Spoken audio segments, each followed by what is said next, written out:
There he is, my partner in crime. How's it going, buddy? It's been a long time. Feels like it has been since It's been last year. too long. Yep.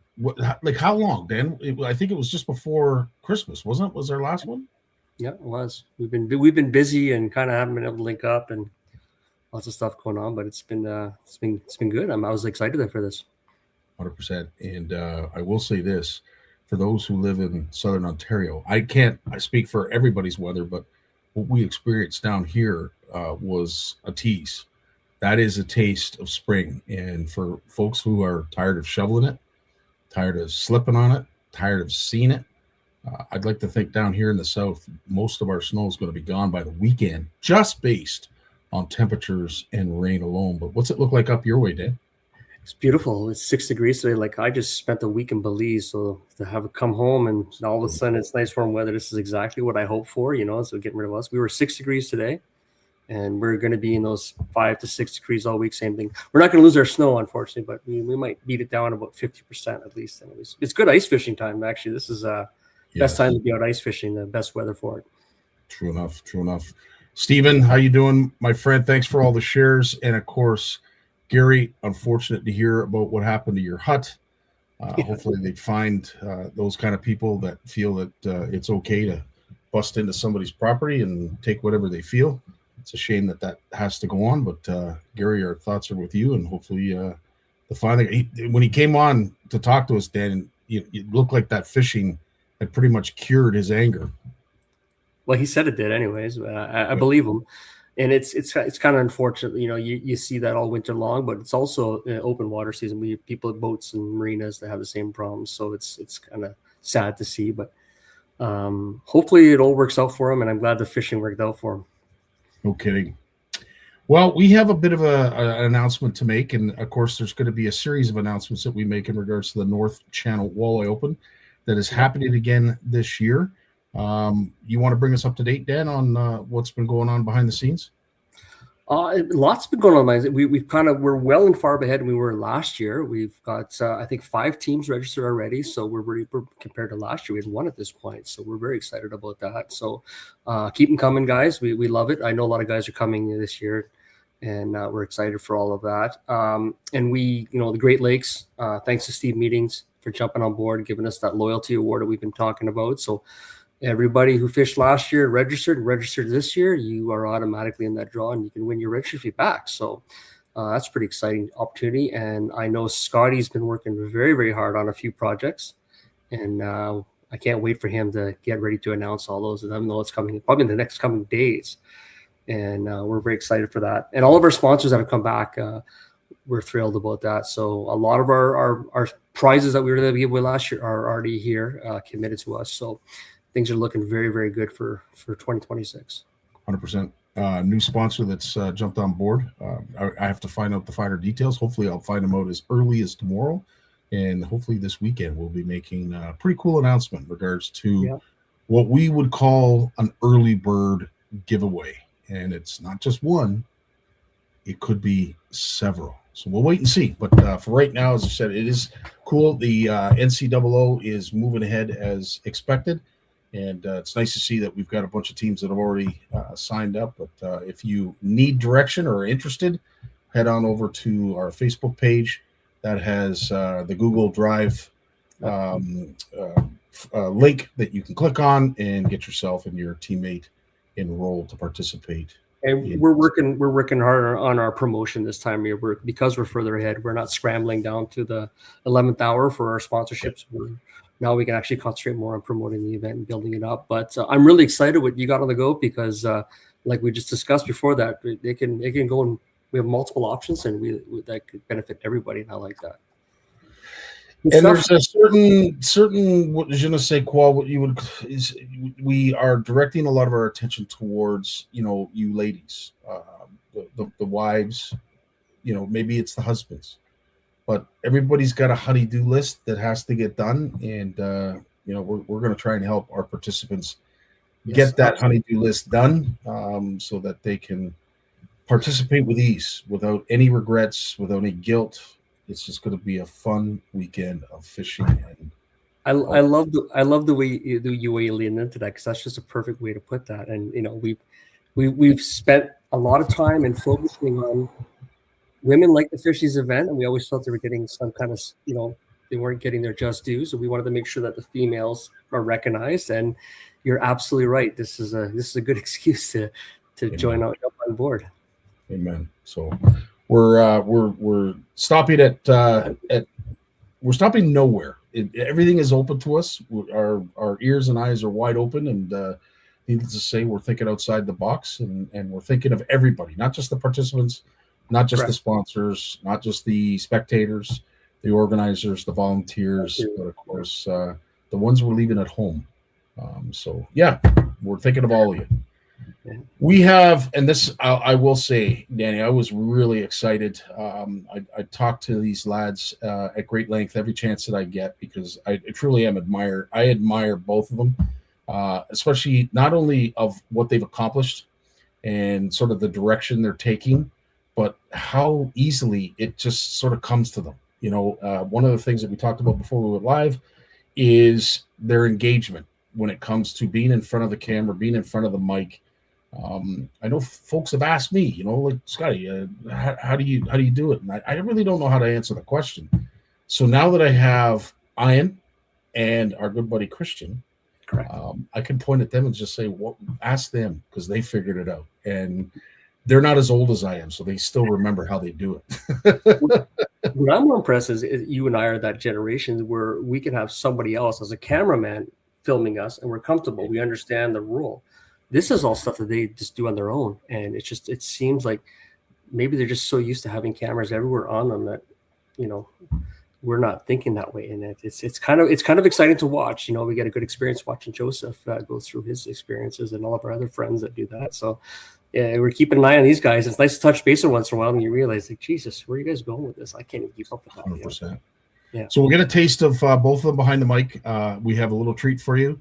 I had asked Christian to put together a little product review, which will be our midway point ad. We'll play that, and we'll get a first-hand look at how comfortable he is in front of the camera and how good he is. But I'm telling you, my days are numbered, man. When you have this kind of talent running around at this age, my days are numbered. So as much as I admire it, I also see the light at the end of the tunnel. But without further ado, and just folks, we want to see your comments. We want to see your questions, because at the end of the day, what this show is about is how do we get young anglers, the up-and-coming next generation of anglers, involved not only as participants in tournaments, but as volunteers, and perhaps even as organizers and tournament directors. At the end of the day, Danny, you had mentioned I think it's the NWT. They see the problem. I think every tournament trail sees the problem, that we need to engage that next generation of anglers, not just as participants, but to get involved as volunteers, directors, and marshals and everything else.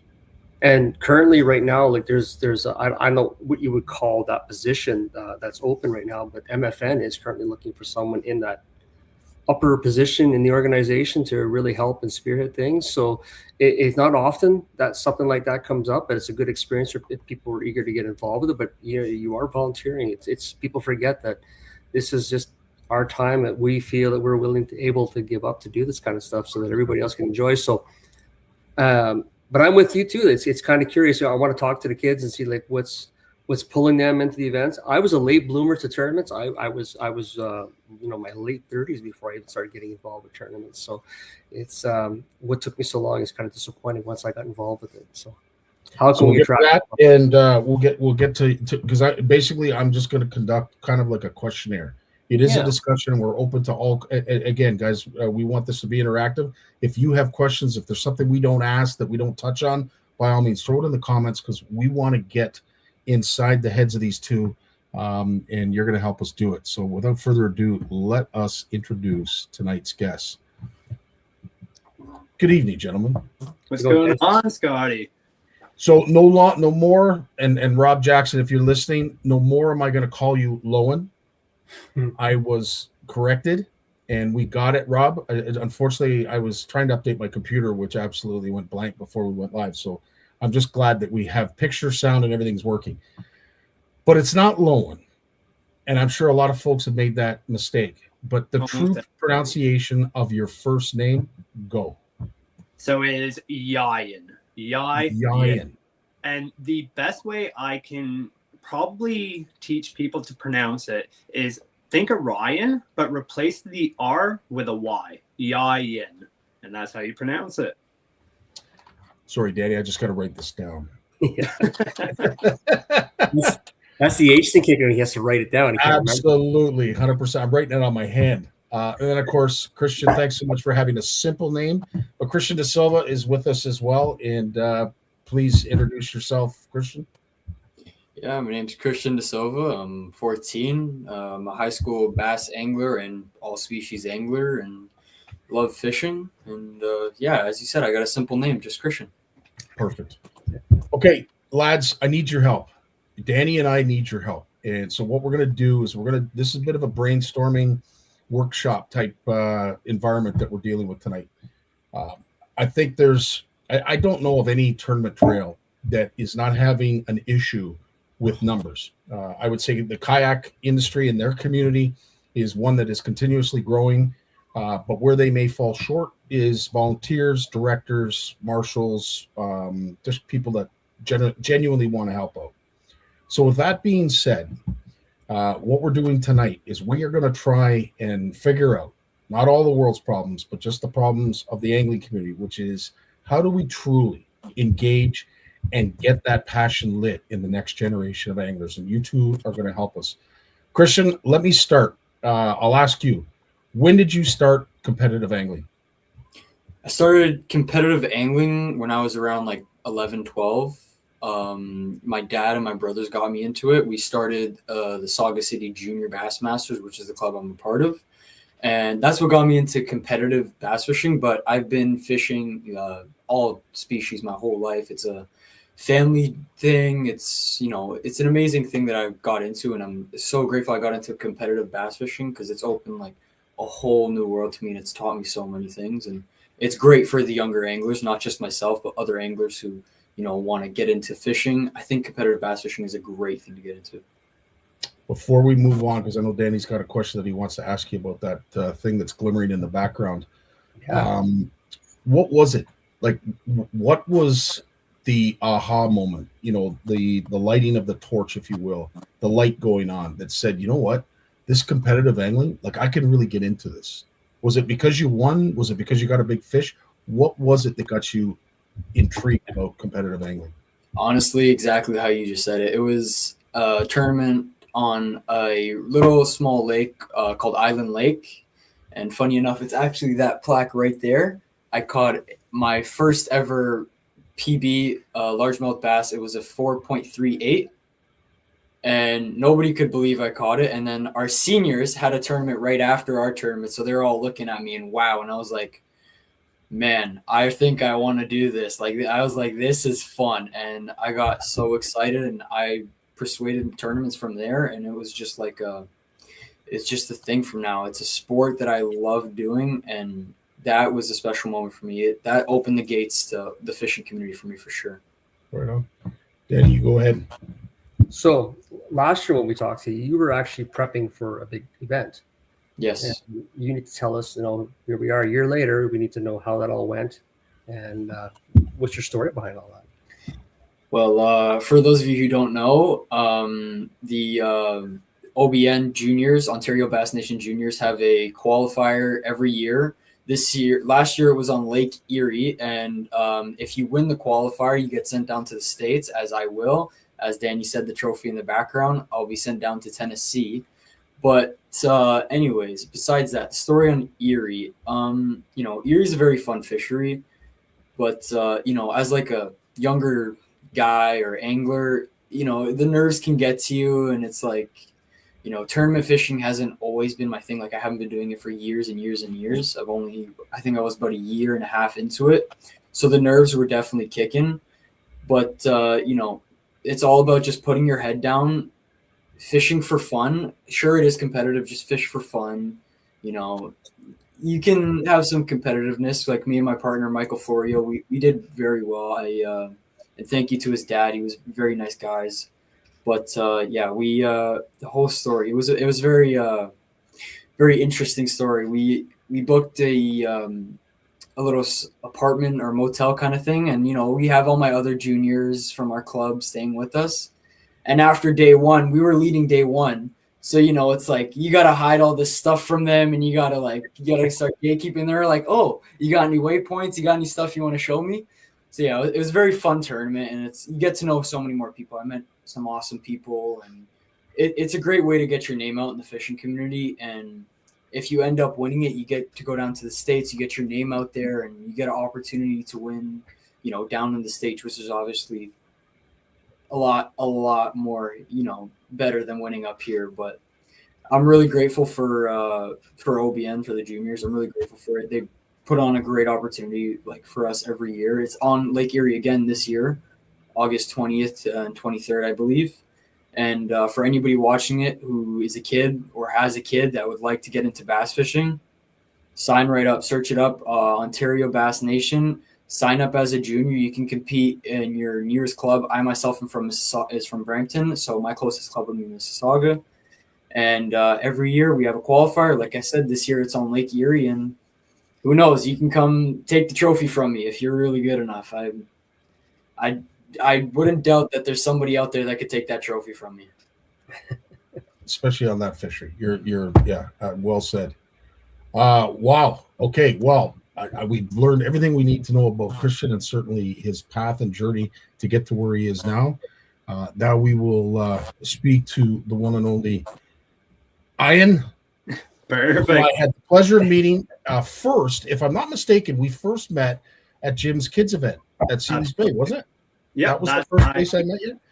And I'll be honest. Yeah, for sure. Dan, I was right away. Foremost, I have to thank you guys for having me on this incredible platform to discuss something I am so passionate about, which is fishing, and more specifically, getting the youth involved in fishing. I think that is such a huge topic that isn't talked about enough right now. But like you said, more people are coming to light. They are seeing what's happening in the industry right now and realizing we need to have more youth access to the sport. So it's a topic I am super passionate about. I do as much as I can to help the youth fishing scene, especially in Ontario. But there's a lot of work that has to be done to get it to where we want to see it and to have a great future for the sport of bass fishing. Awesome. Great segue.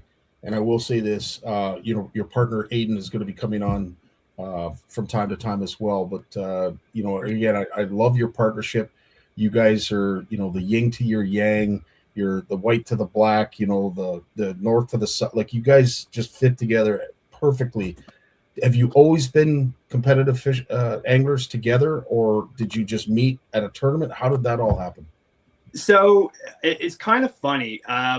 My whole competitive fishing background, I would say, is pretty different from most people. So how I kind of got introduced to the whole tournament fishing was through my best friend at the time when I was 12. And I was walking down to a Boy Scout camp with him, got the backpacks on, we're trucking down, and we're talking about what we want to do when we grow up. And I've been introduced to fishing the same way that most people have. You go down to the local dock with your father, box of worms, a rod, a couple hooks, a couple weights, and you catch your fish and you fall in love. And that's where the passion started for me, catching a 4-pound smallmouth, and I fell in love. But that's all I knew about fishing. That was it, was, on the weekends, your free time, you go down to your local dock, you take out your tin boat, you put a worm on the hook, and you wait for whatever bites. And that's all I knew about fishing until I was with my best friend at the time, walking down this Boy Scout camp, and he goes, I want to be a pro bass fisherman when I grow up. And I go, what are you talking about? A pro bass fisherman? He goes, yeah, pro bass fisherman. I'm like, that can't be a thing. Sure enough, get home from the camp, and I start looking this up, and I was amazed. I was amazed that there's so many different career pathways in the fishing industry, especially the tournament industry, that you can take and make a living off of doing what you love. So that's where it kind of started for me. I started researching a whole bunch. I started watching the Bassmaster Elites on the TV. I drove my mom insane. She had to listen to all the Elite Series tournaments on repeat for an entire year straight. And And luckily, she's become my biggest supporter. Like, I can't thank her enough for that. But where I went from there was pretty interesting. So I started using artificial lures, going down to my local dock, throwing a little salt and pepper Mr. Twister on a chartreuse walleye head, and catching everything: walleye, pike, largemouth, smallmouth. And I was like, wow, this is cool. Went to crankbaits. I'm like, oh yeah, this stuff does work. And a year later, so I've been 13 at the time, this tournament pops up on the South Nation River out of Castleman. Small, tiny river. You fish for yourself. You could be 3 in a boat. So I messaged my best friend. I'm like, hey, man, there's a tournament. This is our chance. We can get into tournament fishing. And my family had a boat that we bought to use for our vacation. We grew up on a farm, so there was no going on vacation. So we got a boat for our vacation. So I asked my dad, I'm like, hey, can you take us out for the day? We want to fish this tournament. And he agreed. So for the next couple months, I would get dropped off on the shores of the South Nation in Castleman. And I'd walk up and down that bank, and I'd throw everything I could until I figured out what they ate out there. And it's a weird fishery, dirty water, full of weeds. The smallmouth act like largemouth in there. And tournament day came, went out with a KVD 1.5 crankbait, sexy shad color, and I chucked and winded that all day long. And I got 3 bites. I got those 3 bites in the boat. I had my limit, and those were the only fish to hit the boat all day. We get to weigh in, and my hopes aren't high. I've only caught 3 fish, but we weigh in, and I ended that tournament in 2nd place. And I can tell you, if you were there in the crowd that day, you could see the gears turning in my head. I was like, I just entered a tournament, paid $20, and I just won all these prizes and a bit of cash. I need to figure out how to do this. And that's where it went on for me. Like, I just went head first. I researched as much as I could, found every tournament I could possibly fish in Eastern Ontario, and started fishing. But the problem I had was there was no mentorship, there was no guidance, and no one I really had in my life that knew anything about tournament fishing. So I dove in head first. It was, mainly self-taught. And there was a lot of wasted time, a lot of wasted money, and a lot of wasted days competing in bass fishing, not having a clue what I was doing. But over the years, I learned, I've met some great people, and I ended up doing better and better. And now I'm in the full swing of things, fishing as much as I can. I spend at least 100 to 150 days a year on the water. I'm very thankful for that. And over the last 11 years of competing, I've been fortunate enough to compete in Canada's biggest series, biggest tournaments, like the Renegade Bass Series, the Renegade 150 and Unders, Shootout Fishing League, the Thousand Islands Open, the Kingston Open, all the smaller open tournaments like Big Bass Megabucks, the LaFave Open. And I've been fortunate enough to cross the border and start fishing the Bass Nation stuff in New York.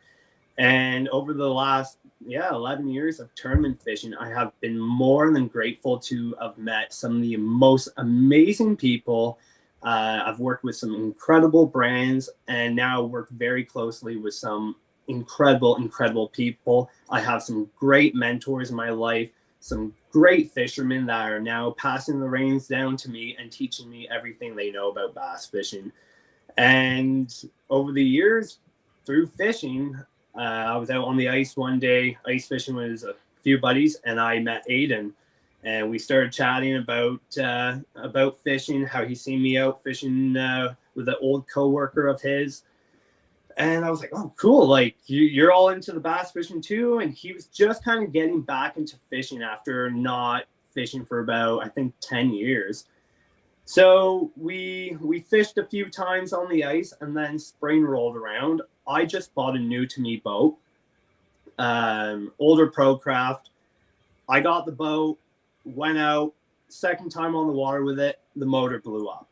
Hopes, dreams, everything gone. It was my first bass boat. A lot of hard work went into buying that, and Second time out for the early catch and release season, the motor blows, and that was a whole situation, a whole story. But me and Aiden, we ended up going and looking at a few boats for himself. And we found one. I won't say I told him to buy it. I said the exact opposite, but he did buy it. And we brought it back home. We fished out of it a few times. And while my boat was in the shop being repaired, I get a call. And we're out on his boat for, I think, the first time. We're fishing a small little lake in the Leuan region. I get a call. Sorry, your boat can't be repaired. You're looking at a whole new motor. And broke my heart. I'm 19 years old. I can't afford a new motor. I can barely afford the rods and reels I'm using. So I'm signed up for the Renegade Bass Tour at this point. I've got all my entry fees paid. I've got my money for the season put away. And I'm on the boat and I'm freaking out. I'm like, oh my God, this is being ripped away from me. Everything that I love, like my entire life, is dedicated to the sport. And I can't do it this year. So Aiden turns to me and he's like, man, let's fish out of this boat. And I said, you sure? And he's like, yeah, let's do it. So I towed that 1987 boat home, took all the electronics off my boat, put it onto his boat. And the next day we were driving to Newborough Lake for the Renegade Bass Tour Qualifier 1. And we blew his motor. We blew his motor out of the tournament. Smokes. We found the winning fish while everybody was going around with live scope. We were 2D'ing the suspended smallmouth and figured out a few ways to catch them. We were boat 5 to blast off in the morning, and I said, man, like, we found them. We're good. No one else in front of us is going to go to this area. Sure enough, the third boat out landed on the spot, and we couldn't fish it. We went about 100 yards away, started fishing around another shoal, and we watched them blast these fish, and they went on to win the tournament. But throughout the day, we left that area, went to a few spots, and we came off plane, heard a loud pop, and sure enough, the motor was blown up. So we were both without a boat for the rest of the year, did a lot of shore fishing. But then I was fortunate enough to buy the boat I have now, my beautiful Skeeter. And since then, it's been history. We've been fishing tournaments together for 5 years now, and we've had some success along the way. We've grown as a team, but like you said before, we are yin and yang in the boat. It's unreal. Never fished with someone that we don't even have to talk. We don't even have to think. We are just on the same page all the time. And to find that in tournament fishing is very, very rare. I've fished with probably 10 partners over the years, and to find someone where you work that good with, it is so rare. So I'm thankful to have met him and fished with him over the years. And well, I have to say, like, this is my favorite picture of you two, and I think it best describes what you're all about, because every time anybody approaches you or you approach them, this is what you see. Like, this isn't, for, our show. This isn't for, the cameras, the sponsors. This is how Aiden and I are 24/7, especially when you're around them, even when their engines are blown. Trust me when I say that. Danny, you've got what have we got? You have 30 seconds to tell us, because Ian took the 25 minutes or whatever it was. You got 30 seconds to tell us, how did you get into competitive fishing, and what lit your passion? What lit my passion for competitive fishing? First of all, I got talked into my first event. I just was told that, like I said, I was much later in life when we did it. And they just said, it's a lot of fun. You kind of get back what you put in, even if you don't do well. It's just a good experience, and that's what talked me into it. And that's why we approached that same mentality with the NCAA, because it was a lot of fun. And my first tournament, me and Mar, and we're running our home water, so we're at the Spanish River. We don't fish the river; we like the big side. So immediately, I started looking at everybody, and I said, This is a learnable skill. This isn't just luck, and I'm going to figure it out. And that was where my passion kind of grabbed me. And most of the people that I said I'm going to be better than you and you are all friends of mine nowadays. Like, we all became friends after that. But they're people that I chase, and I give them a good run for their money many days. But I haven't beat most of them yet. But that's my goal. And as I'm getting better, they're getting better. But that was my drive for it. I love fishing. Period. I never found it difficult to go out and catch a lot of fish and have a good time, but I was just like catching that one, the one that counts, the one that will cash a check, or, going out, as you've seen in some of the events we fish where you're fishing in a, 40-kilometer winds and 5-foot waves and pouring rain. Like, that's tournament day. You got a choice to go, and we don't practice in that. So it's another challenge to try and get through. So that's kind of what's pushing me is, learning the technology, learning the environment, and just keep getting better and better and better. And unfortunately for me, my friends are getting better and better too. So it's amen to that. No, these guys are behind us. There's always somebody behind us. Absolutely. Sorry. All right. So I have something, because this is one of the things that truly intrigues me about all three of you, really, but especially Christian and Ian, is your presence in front of the camera. And we have the luxury. Christian had downloaded this for us. This is one of the reasons that I am truly intrigued by this young lad. And this is a product demo that he does, and he does several of these, and he's going to do more for us. But have a listen. This is truly something to hear. Hey everybody, Christian DaSilva here. Got some soft plastic baits here that I want to show off for you guys. I'm going to do a little quick video, but yeah, let's get into it. Here we got the X-Zone Stealth Finesse series, and this bait is a stealth creature. It is a 2.75 inch in the color of grass crawl. Now, all anglers have their own opinions, have their own preferences. For me, the way I like to rig this bait is on a drop shot. Now, this bait can be killer for smallmouth, for walleye, for perch, whatever you're fishing for. For me, I love fishing for smallmouth bass. So if I'm using a drop shot, I'm definitely going to use this. This is a key bait. Now, it's been proven to catch fish. And if you're looking to grab some from X-Zone, I'll put the website in the link after this, at the end of this video. Or if you want to stop by your nearest Bass Pro Shops or your nearest store and grab some X-Zone baits. And while we're on the topic of drop shots, here's another drop shot bait that I love to throw. Right here I have the 6-inch MB Fat Finesse Worm from X-Zone. This is in a peanut butter and jelly color, one of my favorite colors. It's an amazing color to throw for smallmouth and largemouth. It's a killer color. Now, not only can you throw it on drop shot, like I said, but you can also throw it, which is my personal way to throw it, is on a wacky rig. Now, you don't have to have an O-ring. This is all preference. I like to throw O-ring on there.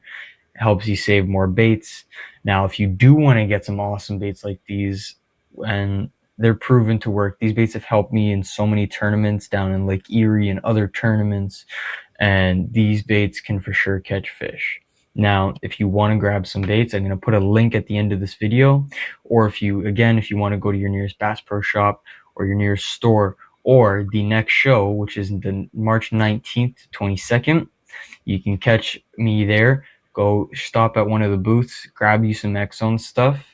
Hope to see you there.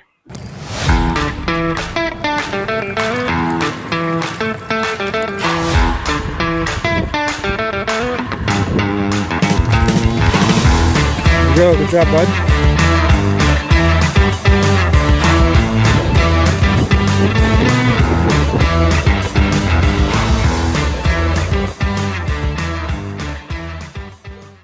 Cool stuff. All right. Now that we've done what we needed to do to get to know the three of you when it comes to tournament angling, now let's start to get others involved in it.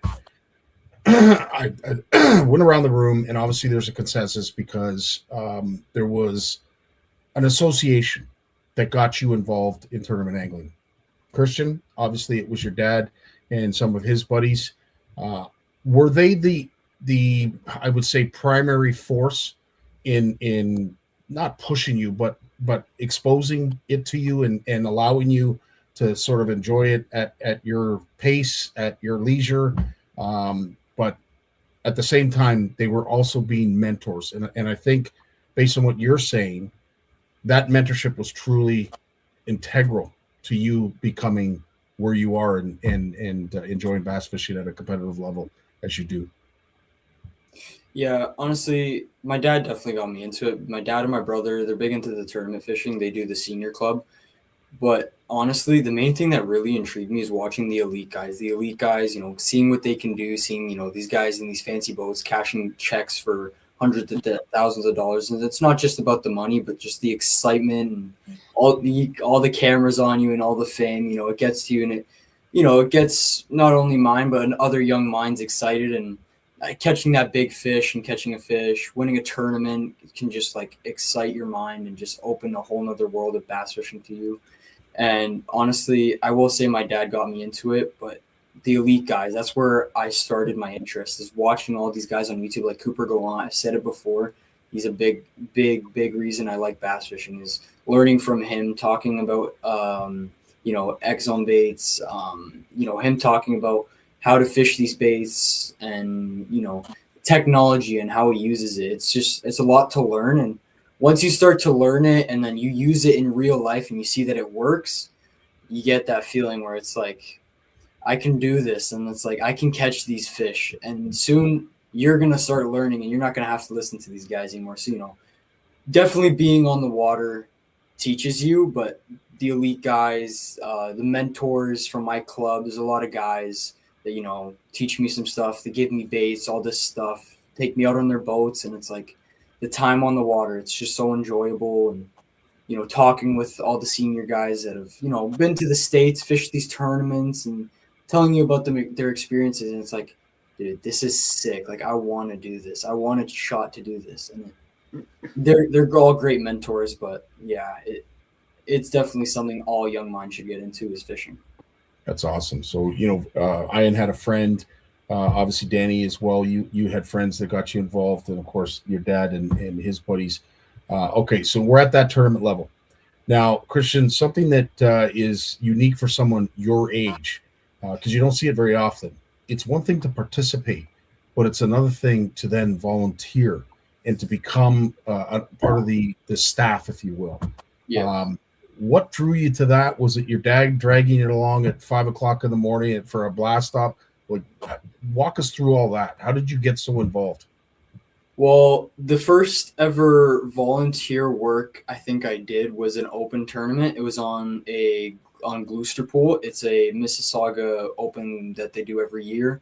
That was the first thing I ever did, and I'm not going to say I enjoyed it because, the volunteer work was kind of annoying, but what really intrigued me is seeing these guys bringing up all these fish, and it was like, you know what, I can do this volunteer work. This is pretty nice. Sure, I'd rather be fishing it, but the volunteer work is definitely something that you don't see as much. It's definitely more of the fishing side you see from the younger anglers, but volunteering is just as important. Volunteering is what got my name out more than just fishing. Like, working with CSFL at all these shows, they put your name out.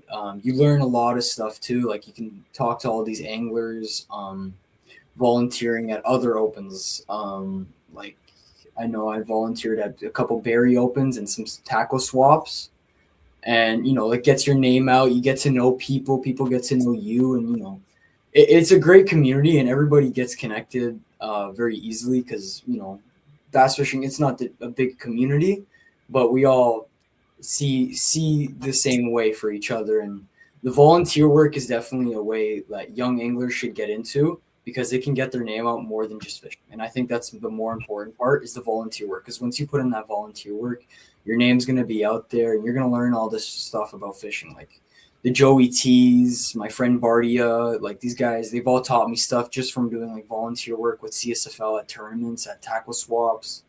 And you can learn a lot more. Like it's a great experience. I think every young angler that enjoys bass fishing should get into the volunteer work. It's whether you want to do the work or not, it's a great thing to do. You can learn so much, and it's taught me so many things. I've got so many mentors from it, and it's an amazing thing. Honestly, I can talk all night about it. That's cool. That's cool. I wish we had all night to talk about it. Danny, obviously first a participant, and then you got into volunteering, and now you're a tournament director. What drew you into that avenue? Was there something that intrigued you about tournaments and running them? Well, running a tournament, I wanted to bring a tournament back to my hometown, and I just didn't see anybody else willing to do it. So I figured if you want, you might as well just step up and do it. So that's kind of where that role came from. Not that I really knew what I was doing. Just kind of jumped into it with my work experience basically to help me do that. Volunteering, though, I really enjoyed that, being part of the NLWT and all the events. And I was always kind of captivated. And Scottie, you've seen these events and you know what I'm talking about when you see how hard, like, you know, the Jessicas and Christelles and Chantels and all them are working. You kind of wonder, like, what's the nuts and bolts behind the thing that makes it happen. And the amount of time it takes is kind of overwhelming when you really get down to it. And I volunteered for community events here in town with rock concerts and stuff like that with my background. So I kind of wasn't going into it naively, but it's still impressive, and it's hard on people. It definitely is. So there's definitely, the more the merrier. Getting people getting in for the right reasons is probably another big thing. A lot of people are just trying to get in as, here I am, not realizing that what you're doing is not really going to be noticed. People are not really going to notice you other than the people that are actually there, kind of thing. So that was kind of interesting to see all that kind of aspect. But I've grown a lot of respect for everybody involved, whether it's the anglers and or the organizers or the volunteers, because you just realize how much work everybody puts in. And I don't feel that it's anybody's working harder or less than the other person, because when the weather's shitty and terrible, we're out there, but the volunteers are also out there, and they're not just waiting for us; they're waiting for 60 boats to come in, and they got to handle boats, they got to handle fish. So it kind of plays a lot on everybody else. So I have a lot of respect for everybody that does it, and I think it's kind of, it's that bragging right too, because we've done it. It's you're doing it, and your success is kind of thing. We get to go, and we pride ourselves on. We talk a lot about going into the U.S. because they're just bigger tournaments. It's not that the fishing's any better. It's just that the events are just larger and there's more prizes. And I think Canada has got to pick up that it takes that volunteer group and those organization groups to find that money and to do all of that kind of stuff. As anglers too, we have to step up when someone does all that work. Amen. And it's nice to see. I do see there's a gap. There's the late 30s and early 40s. We're kind of at the tail end of things, and then you got that 20 somethings. There's a missing in between, I find. 100%. It's nice to see that. I'm glad these guys are here. I really am. Oh, it warms the heart, I'll tell you. And of course, we know you more as the participant angler, but again, you've obviously volunteered. You volunteered, for Jim's events. Obviously you prefer to participate, but what did you enjoy about volunteering? So volunteering, how that kind of started for me and what opened my eyes to getting the youth into fishing was when I was 13, before even fishing in a tournament, I hosted my own ice fishing tournament at the local bay where I had my ice hut, and it became a great success. And I had a community group host a barbecue there. And years later, the woman who ran this barbecue at my ice fishing tournament sent me a message. And she said, hey, one of my sons fell in love with fishing, the outdoors in general, but he loves fishing and he wants to get into competitive fishing. So I said, okay, that's amazing. How can I help? She's like, I don't know how to answer his questions or what direction to point him in, but I know that you fish tournaments. So I gave her all my contact information and told her, get him to send me a message. He sent me a message, and I loved it. He sent me an email, actually, and it was titled, hi, my name's Sam, and I want to be a pro bass fisherman. And I said, yeah, me too, man. So that kid, he was so enthusiastic and so passionate about fishing and turning that passion into profession, which is my motto, turning my passion into my profession, that I was like, I want to help this kid any way I can. So he came over one day. I showed him the boat. I showed him the fishing room, and I explained how tournaments work. And from there, I took him out for the catch and release season on the St. Lawrence. We caught a bunch of fish. I signed us up for a local tournament. We went out. We tanked that day. But either way, that kid had this just light in his eyes about fishing tournaments. So over the years, I took him out with me a bunch, taught him about tournaments. I sent him a bunch of information about joining clubs like the OBN, the Ottawa Valley South Bassmaster, joining as a co-angler. And from there, that's where I seen there was I don't know how to explain it. Basically, not enough information readily available for youth anglers and the directions they can go to get involved with the sport, especially the area I'm in. I'm as east in Ontario as you can go, and there's no information. So from there, I started helping a few other kids, just taking them out on the boat fishing, teaching them everything I could about fishing. And from there, I loved it. I loved the volunteering. I loved helping the youth. So I just started volunteering at every kids fishing tournament or youth program I could. So like you said, we met at Big Jim's kids fishing tournament, which was incredible. I loved that tournament. I volunteered at a Kids for Fishing event, which is held on the native reserve, the Akwesasne Reserve, just across from Cornwall. And we take them all. We take a huge group of kids. There's about 40 of them. We have about 20 bass boats, and we all take them up this river, and we catch a bunch of smallmouth. And then one that I really loved last year, I love the format, was Peter Lamard's Angler and Young Angler Tournament, where it's a tournament format, 3 fish limit, 8 to noon. You go out with this kid and you fish a tournament together. Went out, did that. We had a great time together. We ended up winning the tournament, and you could just see this kid was like, this is what I want to do, just like I was at his age. So any chance I can get now, or any way I can help out the youth fishing scene, I'm gladly there. I'm happy to put in as much work as I can and just see that next generation come in and thrive in this beautiful sport. Holy smokes. Okay, I didn't know all this. I'm learning stuff. Holy. Okay, so the end of the day, if you want to know how to get kids into fishing, talk to Ian. That's basically it. Because I was hoping we were going to problem solve, but you've already ticked all the boxes. There's nothing left to tick. You know, Gary had mentioned too about the hours. So let's start talking more a little bit about the volunteer. You have volunteered, as you mentioned. You've given your time, which is so important, especially getting this next generation involved. Is there anything else that you could say from a tournament, like for us tournament directors that might be listening? What can we do to incentivize volunteers to come out and participate?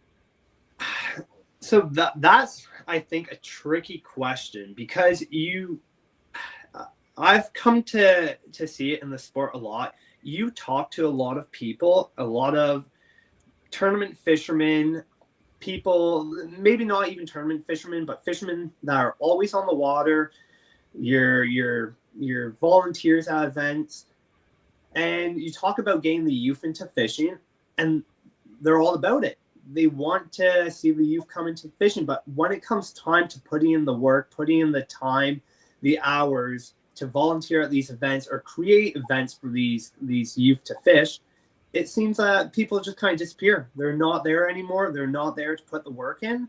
So as a organizer trying to get more volunteers to help with that situation, I really don't know what we can do to kind of entice people to become a part of it. I'm not sure. I'm really not sure about that one. So it's definitely a tough question. And we all, unfortunately, hit that stumbling block or that wall when it comes to ideas. But needless to say, this is why we're talking about it. Christian, I'm going to ask you next. Obviously, based on how you started your volunteer days, what could you suggest going forward that might incentivize outside of the hours for high school, which I think is important? But is there anything else you can think of that could be done from a tournament perspective that would help get more volunteers out? Honestly, like you said, it's a really tough question. And for me, it was just my dad took me one day and I enjoyed it, and I've been doing it ever since. So I think it's just like, honestly, we gotta get gotta find some way, like they'll come out just for once. And I think usually once you get a kid out once just for volunteer hours, they're usually going to like it. On how to get them out, that is a tough question. I honestly don't know. Me, I was kind of dragged out. I didn't really have a choice. But I don't know. It's a very tough question. And all kids are different. Some kids want to learn. Some kids just want things given to them. And honestly, I just want to learn, because at the end of the day, all these anglers, fishing these tournaments, making all this money, like they know what's best. So it's best just for me. I like learning from these guys. That's why I still keep going. And it's not just the volunteer work. I like talking with these anglers, socializing, and especially the CSFL events, get to socialize with a bunch of guys. And Andy's a great guy. He's an amazing guy. I love talking with him. He's one of my best buds, honestly. It means the world to me. But honestly, I don't have an answer for you. It's a tough question. And every kid's different. So. And I will say, Danny, based on what we have seen, it's got to be fun. Like, right? I would have to say that if you're not enjoying being out there as a volunteer, you spoke about it, the number of hours of downtime waiting for that next boat to come in, that next fish, that next bag of fish. There's a lot of waiting around, and it can be tough to keep yourself entertained. We said one of the things we definitely want to be known for is feeding our volunteers, and I think food is very important. Yeah, we had a formula, we had a plan, and we stuck to it, and it proves that it works. And it's not that it's a brand new. We were just taking what we've seen in the past work and just milling again. But when you go back to our volunteers, if you look at what happened here in Spanish, out of our 20 volunteers, only 2 of them were anglers. Yes. Every other family, like a lot of it was family, my family, Nick's family, my son and daughter's friends that came. They don't even know how to fish. They don't even know tie a knot, and they're looking forward to coming back next year because they had fun. But a lot of that fell on our shoulders. Where we're you and I, Scottie, we had 90% of this ready, even though we were kind of winging it right till the end. This was our first event, but all the blocks fell into place, so the volunteers didn't have to work hard. They had to do their job that we asked them to do. They were able to have fun, and that was the thing too. We kind of encouraged that. Music's playing, people are dancing, people are talking. At the end of the day, we want a professional event.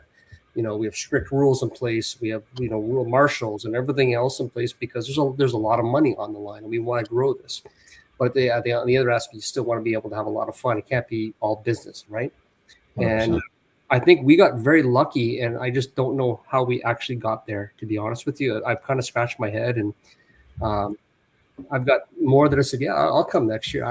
Okay, perfect, awesome. Or they're looking forward to it. I'm like, you guys never fished. I don't even think been in a boat kind of thing, So it's what did we do that helped that? But we need more help like that, and it's I don't know. I was hoping these guys would have a way better answer than I have. But they kind of fell in the same line we did. So it's kind of universal, the struggle. But we seem to manage. We seem to get 100%. So the one thing, and we're just we're running out of time, so I want to get to this because this is really important. And when you hear Ian speak to the one and only Ron James during the CISA event, and this is first thing in the morning. I saw this interview. I was front and center for it, and I had the pleasure of listening to it not only after but live when it was being done. And they were frantically putting their boat together. And I'll tell you, just listen to Ian respond to the questions.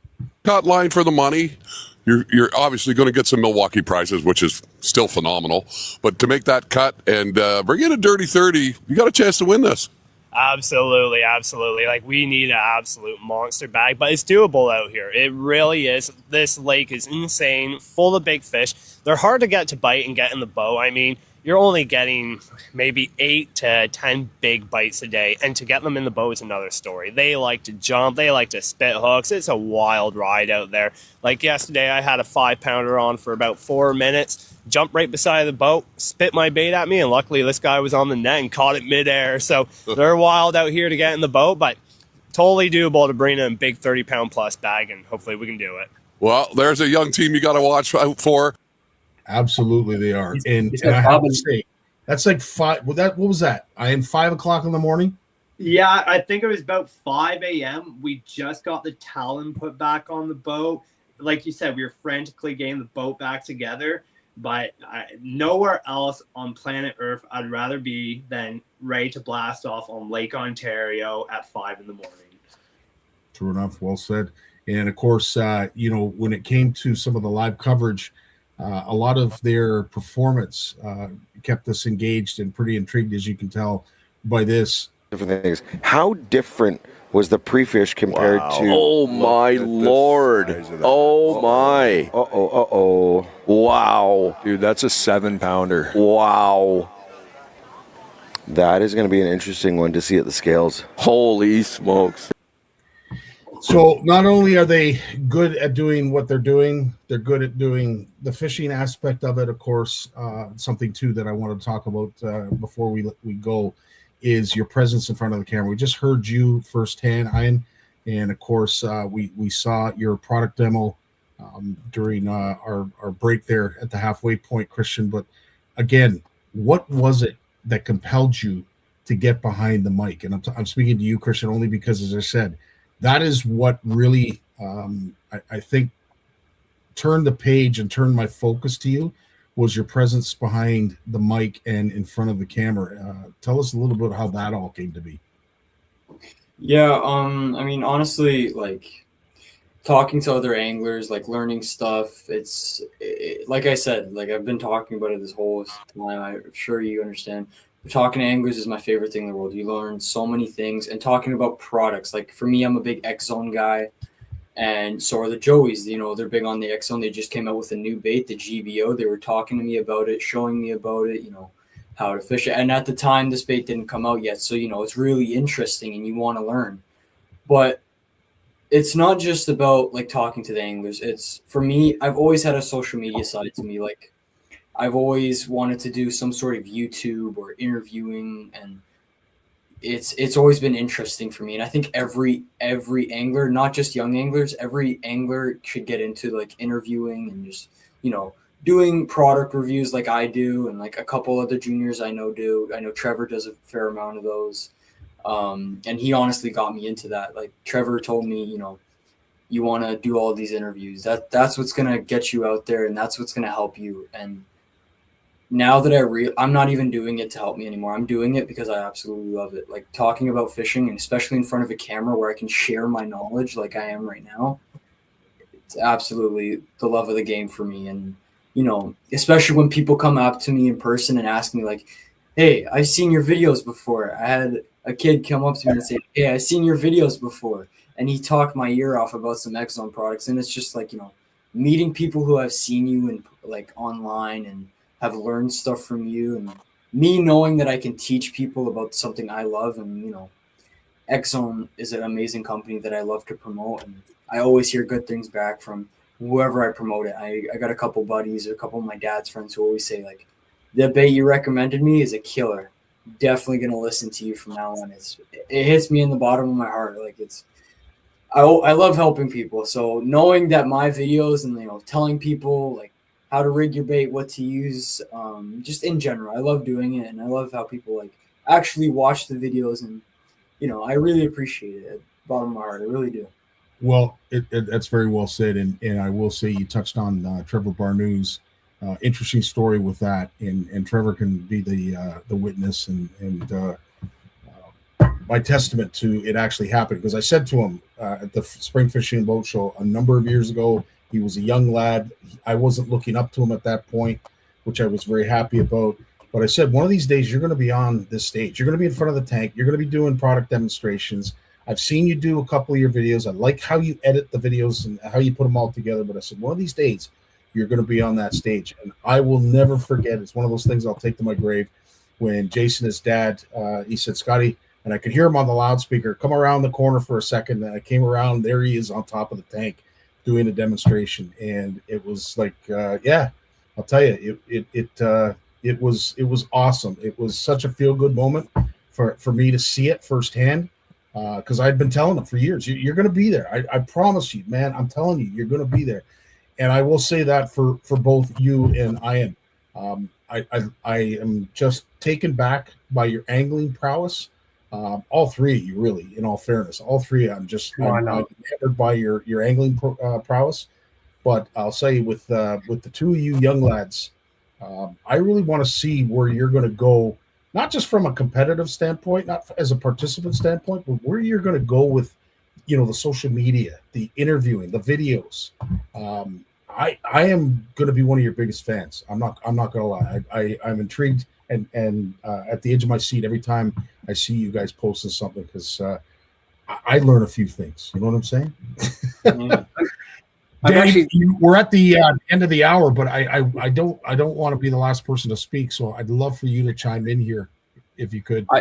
I got to be honest there. When Christian was talking and I was watching that clip and everything else, I had to write it down. I just got a great idea for the NCWO. So I thank you, Christian. And in fact, I might even see if you're interested in being part of this. So yeah, I'm going to pitch that to Scottie later. We're going to run through this whole idea, but no, it's great talking to you guys. I'm obviously, Christian, we've bumped in numerous times and we've talked, and we're going to see each other in a couple of weeks for sure. And might even see Ian over there as well. I'm not sure if you're going to the Sportsman Show, but we'll all be running around talking fishing, and you guys are doing fantastic. And Ian's back wall is better than my back wall, that's for sure.